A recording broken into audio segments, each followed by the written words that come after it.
હાય મિત્રો, કેમ છો બધા? મજામાં? તો નવા વ્લોગમાં તમારું સ્વાગત છે. અને એને અમે એવી ઠંડીમાં આવી ગયા છીએ એક વિઝિટમાં. અને એ વિઝિટ શેની છે? Water filter plant. જો કે અમે રસ્તો થોડોક એમ થઈને આવ્યા ભટકતા પણ પોગી ગયા. જો હજી તો હે ને બધા આવે છે. અને અહીંયા ત્યાં છે વોટર ફિલ્ટર પ્લાન્ટ. તો આપણે જોશું. ફૂલ ઠંડી છે એટલે ને ફૂલ કપડાં પહેરવા પડે. મેં તો છે ને જો બે પહેરીને આવી. આજી ડેમમાં છે ને આપણે ઘણું ગોઈતા પછી ફાઇનલી વોટર ટ્રીટમેન્ટ પ્લાન્ટ મળી ગયો આપણે. અને એમાં અરે આ કેમ એવડા મોટા રૂલિયાથી રમત કરે? ભાઈ આ રૂલિયું તો બહુ મોટું છે, પણ શેનું છે એ આપણે એને આગળ ખબર પડે. ગાઈસ હવે અમારે હે ને બધા લોકો આવી ગયા છે. સર પણ આવી ગયા છે. હવે ફાઇનલી વિઝિટ શરૂ થવાની છે અમારે. ખતમ હોઈ. હવે છે ને ત્યાંના સર જે મેનેજ કરતા હોય ને એ આપણે વોટર ટ્રીટમેન્ટ પ્લાન્ટ વિશે છે ને ફૂલ બધી એવી છે ને સારી એવી માહિતી આપી કે આટલા લીટર પાણી આજી ડેમમાંથી આપણે આવે છે દરરોજ. પછી એટલું ફિલ્ટરેટ થઈ અને આપણે બધા ગામો સુધી, એટલે મતલબ રાજકોટના વિવિધ ગામડાઓ સુધી પોગાડીએ છીએ. એટલે બહુ મસ્ત એવી માહિતી આપી એમાં કેટલી વાર ઉભાડીને. પછી ફાઇનલી ગાઈસ હવે આપણે જો આ વોટર ટ્રીટમેન્ટ પ્લાન્ટ ચાલુ છે ત્યાં લાઈવ મુલાકાત માટે એટલે જોવા માટે જવાનું જ છે. તો ચલો હાય. તો ચાલો છે ને હું તમને બધું બતાવીશ. જો આમાં છે ને ક્લોરીન ભરેલો છે. આ ટેન્ક વાળું છે ને એમાં જેટલું નીચે ભીનું દેખાય ને એટલું ક્લોરીનનું લેવલ હોય એમ કીધું. હવે આપણે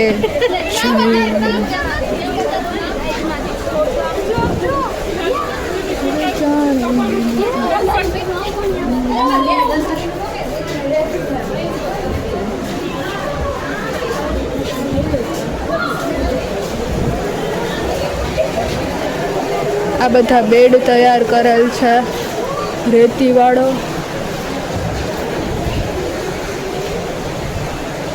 પછી કાકરા ને એવું કીધું હતું.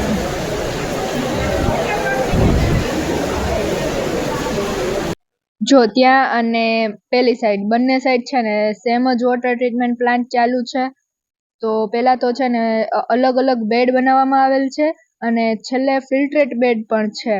તો સૌથી પહેલા પાણી આજી ડેમનું અહીંયા આવે અને ત્યાંથી ગળાય અને એટલે નીતરેલું પાણી છે ને એ નેક્સ્ટ બેડમાં આવે ફિલ્ટરેટ માટે. અને જો આ શું છે, લાસ્ટ ફિલ્ટરેટ બેડ હતો તેને છે ને નીચે કચરો કે કઈ જામી ગયું હોય ને તો છે ને એને બેક વોશ કરવામાં આવે.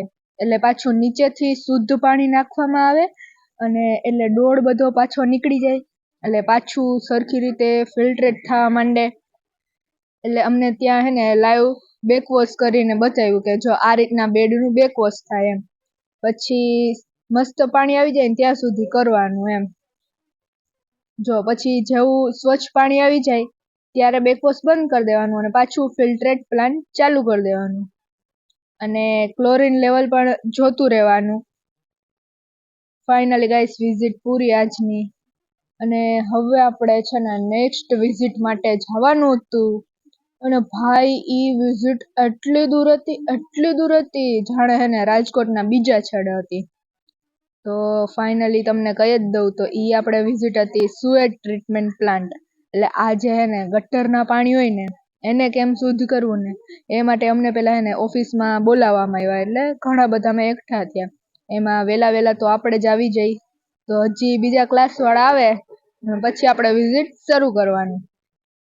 તો ફાઇનલી અમને છે ને ઓફિસમાં બધું એ ટ્રીટમેન્ટ પ્લાન્ટ વિશે સમજાવ્યું કે આમાં આટલું થાય છે.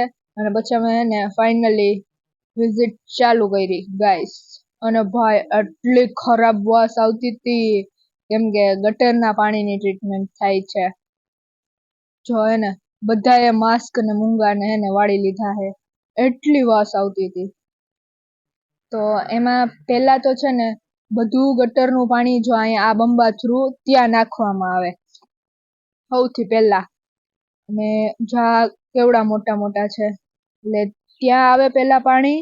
ગટરનું બધું, પછી છે ને આવી જાળી રાખેલી હોય તો ત્યાંથી આગળ જાય. એટલે ઈ જાળીનું કામ એ કે એમાં એને કદાચ ને કચરો કે એ નાખ્યું હોય ને તો ઈ ત્યાંથી રોકાઈ જાય એમ. પછી અમે છે ને ધીમે ધીમે આગળ વધ્યા અને આ કૂતરું જો ઈ અમને બધાયને જોઈને ભસવા માંડ્યું કે ભાઈ કોણ આવી ગયું આટલા બધા નવા મારા મિત્રો. એટલે અમે ને ઘણા બધા હતા. તો કૂતરું છે ને નીચેથી બહુ ભસતું હતું. અમને એમ થયું કે જો અમે નીચે જ ને તો એકાદાને કરડી લે, પણ વાંધો ન આવ્યો કે અમે તો એને ફિલ્ટરેટ પ્લાન્ટની ઉપર હતા બધા. ભાઈ ફૂલ વાસ આવતી હતી, પણ તોય વાંધો ન આવ્યો. અને એની હારે હારે અમને છે ને અહીંયાના સર પણ છે ને ગાઈડ તરીકે હતા. એટલે ઈ અહીંયા પણ છે ને બધું સમજાવતા હતા. ઓફિસમાં તો એકવાર બધું સમજાવ્યું, પણ અહીંયા પણ ફિલ્ટ્રેશન કેમ થાય એ બધું સમજાવતા હતા.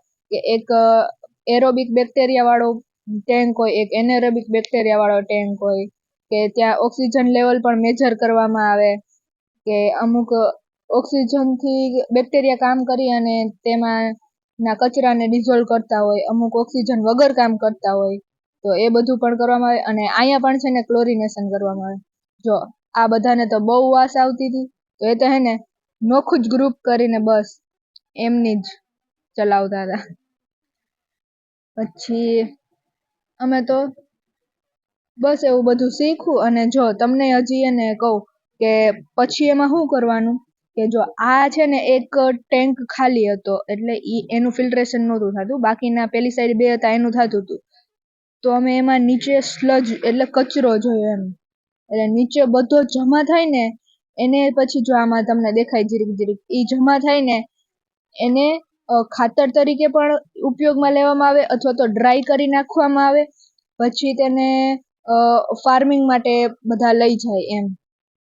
અને ભાઈ મસ્ત એટલે સારી રીતે મેનેજ કરવામાં આવે છે ગટરના પાણીને. એટલે સુએજ ટ્રીટમેન્ટ પ્લાન્ટ કરવામાં આવે. અને પછી જો ઈ સારું પાણી થઈ જાય ને પછી તેને આજુબાજુના ખેતીવાડી વાળા યુઝ માટે પણ લઈ જઈ શકે છે, અને એનાથી પાક પણ એમ સારો આવે છે. તો આપણે એને લાઈવ આ ટ્રીટમેન્ટ પ્લાન જોયો. અને ફાઇનલી ગાઈસ હવે છે ને આ એક ગ્રુપ ફોટો પડાવી ને આપણી વિઝિટ અહીંયા સમાપ્ત કરીએ.